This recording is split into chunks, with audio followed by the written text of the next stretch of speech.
नमस्कार, आप देख रहे हैं मघी आवाज़ और मैं हूं मिथिलेश कुमार देव। आपने बड़े एज के और पॉपुलर सेलिब्रिटी तो आपने बहुत देखे होंगे। आज मैं मघी आवाज़ के ज़रिए आपको ऐसे आर्टिस्ट से मिलवाने जा रहा हूं जिसे देखकर आप सोच ही नहीं सकते हैं कि क्या ऐसे भी आर्टिस्ट हैं हमारे देश में, जो प्रतिभाशाली हैं और जो प्रतिभा निकल कर सामने आ रही है, भारत में निखर रही है। तो देखने के बाद ऐसा लगता है कि हमारा देश यूं ही महान नहीं है। ऐसे प्रतिभा को देखने के बाद गर्व होता है अपने आप पर कि हमारे देश में ऐसे हैं। ऐसे ही प्रतिभाशाली एक लिटिल जो कहा जाता है वो मौजूद हैं हमारे साथ और उनके साथ उनकी मम्मी हैं। हम बात करेंगे इनसे। क्या नाम है आपका? लाडो बान पटेल। कि क्या आपकी एज हो रही है? 4 years। 4 years। आप समझ सकते हैं कि 4 years के ये जो लिटिल चाइल्ड हैं और इनके अंदर जो क्वालिटी है हम जानेंगे इन्हीं से कि आखिर किन चीज़ों में इनको मन लगता है। और आज जो ये आर्टिस्ट बने हुए हैं तो किस चीज़ को लेकर और कैसे बने, कैसे इनका दौर शुरू हुआ, वो सब हम जानेंगे। तो सबसे पहले हम इनसे जानते हैं कि आपको किन किन चीज़ों में मन लगता है, खाने में, पीने में, खेलने में, किस चीज़ में मन लगता है? मुझे ज़्यादा पढ़ाई में और साथ ही साथ मॉडलिंग में, एक्टिंग में। मुझे सबसे अच्छा लगता है मॉडलिंग में आप देख सकते हैं जिस तरह से इनका ड्रेस है पहने हुए हैं। आप ब्लैक ड्रेस पहने हुए हैं। ब्लैक आपको ज़्यादा पसंद है क्या? आज सैटरडे है तो मैं ब्लैक ही अच्छा, आप डे वाइज यानी कि दिन के अनुसार आप ड्रेस पहनते हैं। आज सैटरडे है इसलिए ब्लैक ड्रेस इन्होंने पहना है और एक्टिव लग रहा है। और चूँकि इन्होंने बताया कि इनको मॉडलिंग पसंद है और इसलिए तो ये ड्रेस पर भी ज़्यादा केयर। ये आप पढ़ाई करते हैं, आपने कहा पढ़ाई में मन लगता है। किस क्लास में, किस स्टैंडर्ड में पढ़ते हैं आप? Mount one. चलिए, स्कूल का नाम क्या है? किस कार्मेल। क्या बात है। तो बहुत ही अभी आप देख रहे हैं 4 years में, इस ईयर में जो होता है, ये जो एज होता है इसमें बच्चे पढ़ना शुरू करते हैं। लेकिन यहाँ पर जो है ये कि आप मॉडलिंग का नाम लिए हैं, इनको ज़्यादा इंटरेस्ट है। खुद से पेंट किया आप फिंगर? हाँ। अच्छा, ये कलर आपको सारे पसंद है? हाँ। है ना?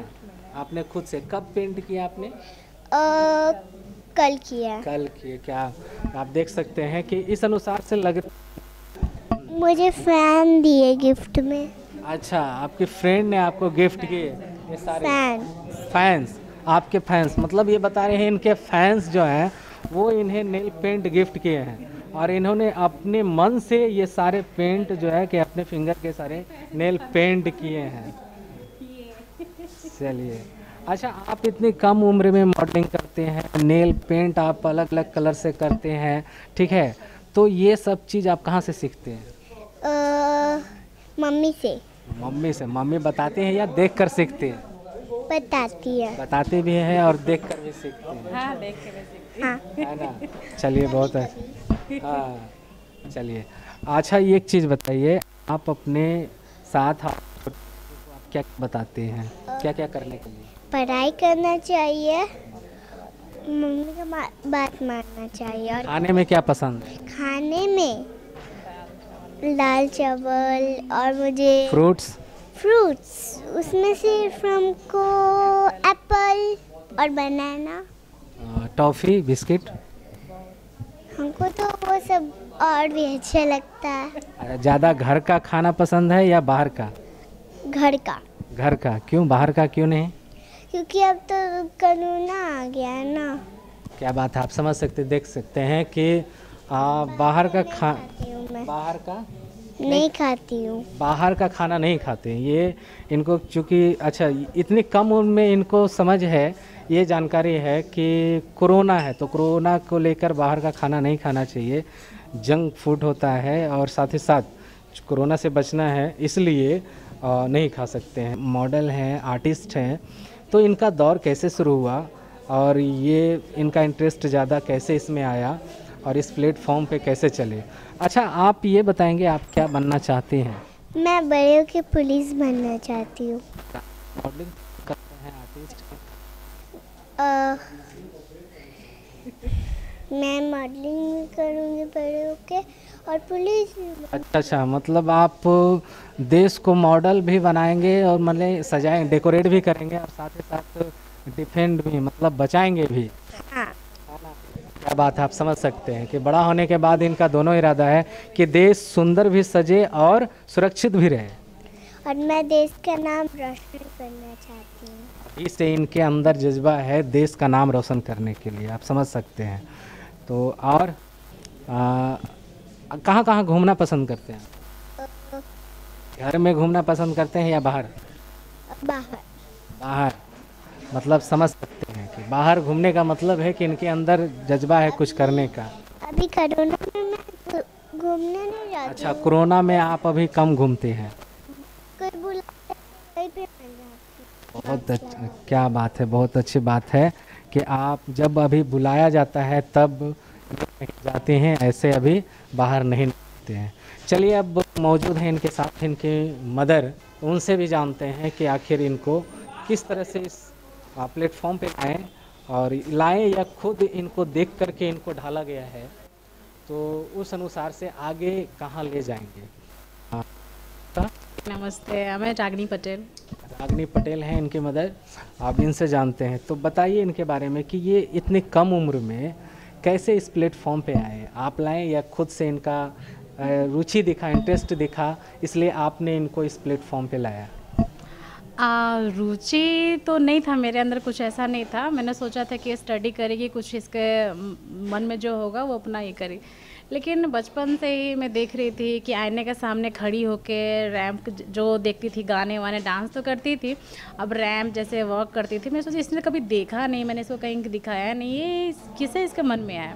तो मैं सोची क्या कि मैं सोचूंगी एक बार पार्टिसिपेट कहीं कराऊंगी, देखूंगी इसका इंटरेस्ट होगा तो ऐसे तो ये 2.5 साल के एज से ही इसके नाम है। मुंबई बेंगलोर से आए थे अरविंद जत्ती। अच्छा, मतलब ये 2.5 साल से ही मॉडलिंग में एक्टिविटी दिखने लगा, मतलब रैंप करने की एक्टिविटी दिखने लगी, कुछ ऐसा दिखा आपको इससे लगा कि नहीं ये तो वो मुझे बहुत अच्छा लगा। तो मैं सोची कि क्या करूं, तो 2.5 साल के एज से इसके कुछ इसके फैंस बनने लगे, नाम होने लगे। तो मैंने इसके स्कूल में एनुअल फंक्शन की बात की और इसके मैम ने रेडी हुई, हम लोगों ने प्लानिंग किया और एनुअल फंक्शन हुआ। उसमें 300 बच्चे प्रेजेंट थे, पार्टिसिपेट किए। तो उसमें ये जब आई तो मैं तो शॉक्ड रह गई, अरे वाह, अच्छा भी किया, काफ़ी लोगों को पसंद भी आया, इसको इंटरेस्ट भी आया। तब से मैंने सोचा कि इसको इसी फील्ड में देखती हूँ कुछ दिन। तो 5 साल तक मैंने टारगेट रखा था कि मैं सोची थी कि 5 साल तक इसको मॉडलिंग लाइन में ले जाऊंगी, रखूंगी, उसके बाद तो स्टडी में सीरियस हो जाऊंगी। लेकिन 5 साल में इसने इतना कुछ कर लिया, मैंने कभी सोचा नहीं था। अभी तक जो है कि कितने प्रोग्रामों में ऐसा ये परफॉर्म कर चुके हैं? काफ़ी प्रोग्राम्स किया है, अभी दिल्ली, मुंबई काफ़ी पार्टिसिपेट किया है। लेकिन दिल्ली सबसे मेरा यादगार है, टी सीरीज का अवार्ड इसने जो लेकर आया। यहाँ पटना में जहाँ बाढ़ चल रहे थे तो जाने के लिए मैं सोच नहीं रही थी, मैं इग्नोर कर रही थी, लेकिन लाडो ने हिम्मत दिया कि मम्मा चलते हैं। ये में इन्होंने इसका कॉन्फिडेंस देखकर ही मैंने सोचा है, जब इसके कॉन्फिडेंस आया तो मैंने सोचा जब ये कॉन्फिडेंस है कि मम्मा मैं कर लूँगी। 3 साल भी पूरे ठीक से नहीं हुए थे, लेकिन फिर भी मैंने कहा ठीक है चलो घूम भी लेंगे। लेकिन जब वहाँ गए, काफ़ी बच्चे वहाँ नॉर्मल बच्चे नहीं थे, सब सेलिब्रिटी ही बच्चे थे। उस सबके बीच में कंपटीशन करना, पार्टिसिपेट रैंप करना नॉर्मल बहुत बड़ा मायने रखता है। और हम बिहार से हैं, आप समझ सकते हैं, यहाँ उतना बड़ा प्लेटफॉर्म नहीं मिलता है। तो वहाँ जब उसने गया तो वो रैंप वॉक किया तो उसने मतलब कि सबका दिल इतना जीत लिया कि इसको फर्स्ट राउंड में ये इसका रहा। बहुत खुशी मिला, बता नहीं सकती। मैं बाहर से निकल के गई थी मुश्किल से, खुशी होकर विजय होकर वापस आई। इसका कॉन्फिडेंस ही जिताया। मैंने बस थोड़ा सा गाइड करती हूँ, मेन तो मेन इसका ही रहता है ना। हम गुरु क्या करते हैं, थोड़ा सा गाइड करते हैं बच्चों का। बच्चों में है कि वो करते हैं कि नहीं, मगर बहुत बच्चे नहीं, इग्नोर करते हैं। ये अच्छे से सोचते हैं, देखने में नॉर्मल लगेगी, लेकिन स्टेज देखेगी, लाइट कैमरा देखेगी, स्टार्ट हो। और सी मैं मॉडल एक्टर तो वो साइड से तो वो भी कभी कभी कर लूँगी, लेकिन पहले मुझे स्ट्रॉन्ग बनना है, मुझे मॉडल बनना उतना मायने नहीं रखता जितना देश के लिए मुझे कुछ करना। हर बेटियों को मैं रक्षा करना है, तो मैं ऐसे कुछ कानून बनाना चाहती हूँ बड़ी होकर कि हर लड़कियाँ बहुत कुछ कर सकें। और गरीब बच्चों को जहाँ देखती है हर चीज़ कहती है मम्मा उसको डोनेट कर दो, ये कर दो, मेरे पास बहुत है, ये जूते डोनेट कर दो, कपड़े डोनेट कर दो, ये कर दो, मतलब हर पर सोचते रहती हूँ। एक तरह से सोशल एक्टिविटी इनके मन में आई। इसमें काफ़ी 500 मास्क बांटा है, सैनिटाइजर तो करती कोरोना में भी निकल के काफ़ी ये जो बोलती है तो मैं और ये इंस्पायर हो जाती हूँ, नहीं लेके चलते हैं। मतलब जहाँ अभी के समय में होता है कि गार्जियन बच्चों को इंस्पायर करते हैं, वहाँ यहाँ उल्टा है, यही अपनी एक्टिविटी से आपको ये मुझे बोलती है कि मम्मा हम लोग को ऐसा करना चाहिए, मम्मा ये करना चाहिए, देखो मम्मा कैसे बाहर बच्चे सो रहे हैं, ऐसे करे, पढ़ाई नहीं करे, ये नहीं करे, तो हम लोग कुछ करना चाहिए ना। तो हम इसके मन में देख के मुझे अच्छा लगता है, तो ये मुझे बताती है मम्मा कुछ ऐसा बनाना चाहिए ना। इसीलिए एक तो ये बेटी बचाओ बेटी पढ़ाओ का ये भी करती है, आपने देखा होगा हर सोशल मीडिया में इसके काफ़ी है, तो हर जगह वो बेटियों के लिए काफ़ी ये रहती है कि बेटियाँ आगे होना चाहिए और आगे ही रहना चाहिए। उसके लिए कुछ कानून बनना है, बेटी कोई ऐसे नहीं रहे, उसके लिए कुछ बनाया जो उसकी बेटी पढ़े लिखे कुछ करे। अब जो ये घर में बताते हैं मेडल से और अवार्ड से इनको उतना लगाव नहीं होता है। अच्छा, आपको जो अवार्ड मिलते हैं, मेडल मिलते हैं, वो अच्छा लगता है? हाँ, मुझे बहुत अच्छा लगता है। उसको रखना चाहते हैं आप या उसको क्या करना चाहते हैं? मैं उसको अपने पास रखना चाहती हूँ और मैं अपने पास रखी हुई हूँ, है ना। अगर आपको अवार्ड नहीं मिले तो मैं दूसरे को अवार्ड दिलाना चाहती हूँ। आपको कुछ बताना होता है तो किन्हें बताते हैं? मम्मी को। अच्छा, मेरे बारे में कुछ बात करें। अरे मम्मी के बारे में बताइए, मम्मी आपको कैसी लगती है? मुझे बहुत सुंदर से लगती है। और अच्छे मम्मी डांटते हैं? बहुत मुझे आगे बढ़ाती है। मम्मी डांटते भी हैं?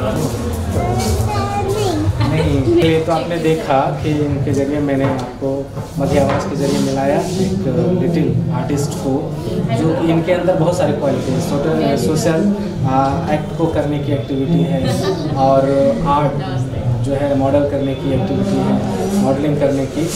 तो ये बहुत सारे ऐसे कम उम्र के देश के बच्चे मिलते हैं जिनके अंदर इतनी एक्टिविटी होती है और आर्ट होती है। बने रहिए मध्य आवाज़ के साथ।